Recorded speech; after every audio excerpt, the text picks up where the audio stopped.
289 तरी आपण मांडलंय. एक मिनिट फक्त सभापती महोदय, आम्हाला आपल्याकडनं मार्गदर्शन तेवढं कोणाकडनं होणार? जायचं कुठे मार्गदर्शन घ्यायला? आमच्याकडे विस्तृत चर्चा होत आहे. सभापती महोदय, आम्हाला फक्त एवढंच समजून घ्यायचंय की या जागेवर येऊ का जागेवर आणू? एक बिल आहे, लक्षात ठेवा. नाही, जागेवर आणतो. सभापती महोदय, इथे कॉन्स्टिट्युशनल डेडलॉक आहे. कॉन्स्टिट्युशनल डेडलॉक काय की उपसभापतीने एखादा निर्णय घेतला, हा निर्णय फिरवला जाऊ शकतो का? हा नंबर 1चा प्रश्न आहे. खालच्या सभागृहात तालिका सभापतींनी एक निर्णय दिला होता ज्याच्यामध्ये IAS ऑफिसरला सस्पेंड केलं होतं. नाईलाज असतो त्यांना परत घ्यावं लागलं. ते का परत घेतलं? एकदा सभापतीने निर्णय दिला की तो बदलला गेला नाही पाहिजे. तुम्ही रामशास्त्री प्रभूने आहात, खुर्ची गेली तरी चालेल पण निर्णय बदलला नाही पाहिजे. तुम्ही एकदा निर्णय घेतला, मग खालचा निर्णय बदलला, वरचा निर्णय बदलला जाणार की नाही आमच्या मनामध्ये शंका निर्माण झालेली आहे. हेमंत पाटील, आता प्रश्न एकच मिनिट, सभापती होते प्रश्न कॉन्स्टिट्युशन, मी कॉन्स्टिट्युशन वरती आहे. आपल्याकडे कौल शब्द आहे.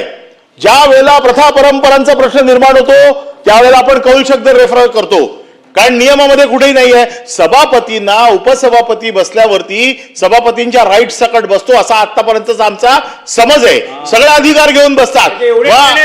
त्यांचा निर्णय, त्याला निर्णय घेण्याचा पहिला अधिकार आहे. पहिला निर्णय घेण्याचा अधिकार आहे का, हा प्रश्न पहिला त्याचा मार्गी लागला पाहिजे. आणि दुसरा, अशा प्रकारचा निर्णय बदलता येतो का याच्या बाबतीत आपलं रुलिंग आम्हाला अपेक्षित आहे. सभापती महोदय, महाराष्ट्र विधान परिषद नियम हे जी काय आपली नियमावली आहे,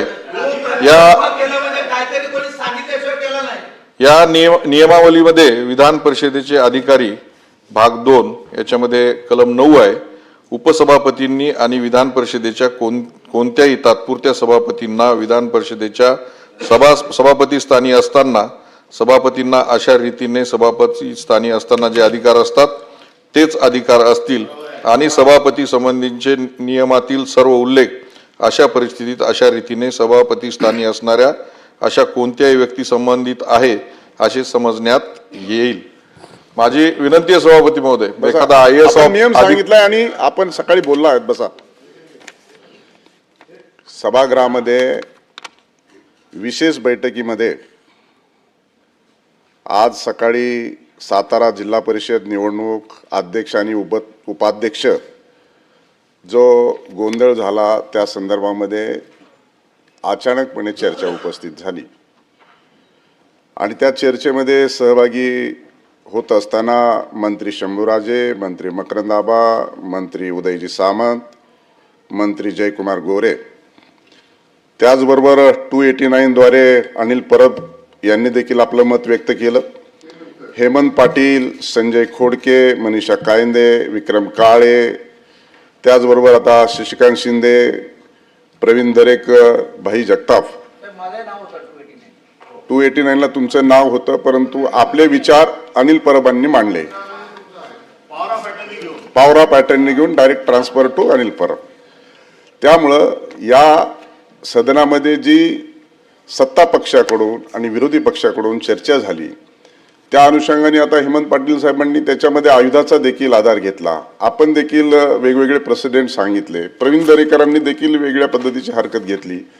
माननीय विधिमंडळाचे नेते आणि मुख्यमंत्री महोदयांनी देखील खालच्या सभागृहामध्ये सखोल चौकशीचे आदेश पारित केलेले आहेत आणि दरम्यानच्या कालखंडामध्ये पीठासीन अधिकाऱ्यांनी देखील आपल्या बोलण्यामध्ये सांगितलंय की चौकशी करणं अपेक्षित होतं, परंतु सरकारने चौकशी केली नाही, तथापि मी असा निर्णय जाहीर करते असं देखील यामध्ये सांगण्यात आलं. त्यामुळे ही सगळी गोंधळाची परिस्थिती पाहता त्यामध्ये या चर्चेच्या अनुषंगाने आणि झालेल्या प्रकाराच्या अनुषंगाने जो रुलिंग देणं अपेक्षित आहे तर ते मी रुलिंग लवकरच देतो. ते रुलिंग मी राखून ठेवलंय आणि त्यामुळं ते रुलिंग राखून ठेवलेलं आहे. मी लवकरात लवकर त्याचं रुलिंग देईल. बिल मी सगळे राखून ठेवलेले झालेले निर्णय आता मी रुलिंग देतो त्याच्यात. आमची हरकत एवढीच आहे की आपण या सभागृहामध्ये परत एकदा कालच्या सारखी एक वेगळ्या प्रकारची लोकशाहीची हत्या होते. माझे गंभीर्याने इथं उल्लेख करतोय. एक वेळेला चर्चा झाल्यानंतर रुलिंग दिल्यानंतर परत तुम्ही त्याचा रुलिंग देण्यासाठी निर्णय राखून ठेवता, याचा अर्थ त्याला वेगळा वास आहे. मग कालच्या झालेल्या घटनेला तुम्ही शिक्कामोर्तब करताय की सत्तेचा उपयोग करून आपण ज्या पद्धतीने काल केला, जो एसपी एका मंत्र्यांना या ठिकाणी मंत्र्यांना आपण उशिरा नाही, नाही, सभापती महोदय, सगळी चर्चा झालेली आहे. पुन्हा ती चर्चा आपल्याला करता येणार नाही आणि त्यामुळे मी निर्देश दिलेले आहेत, मी रुलिंग दिलेला आहे, निर्णय राखून ठेवलेला आहे. त्यामुळे झालेल्या प्रक्रियेच्या संदर्भामध्ये निर्णय राखून ठेवलेला आहे. योग्य वेळी तो निर्णय दिला जाईल. आता नेक्स्ट बिल आशिष शेलार. या सगळ्या चर्चेच्या अनुषंगाने एकमेक त्याच्यामध्ये उपसभापतीला अधिकार आहे. उपसभापतीला मी या संदर्भामध्ये आपण विनाकारण अनावश्यक संशय कल्लोळ उभा करण्याचं कुठलंही काही कारण नाही आणि त्यामुळं आपण निर्देश दिले, रुलिंग दिली, जी सभागृहात चर्चा झाली तो निर्णय मी राखून ठेवलेला आहे आणि त्याच्यावरती मी ठाम आहे. त्याच्यामुळे निर्णय राखून ठेवलेला आहे. निर्णय योग्य वेळी दिला जाईल. रुलिंग दिले नाही, निर्देश दिलेले आहेत.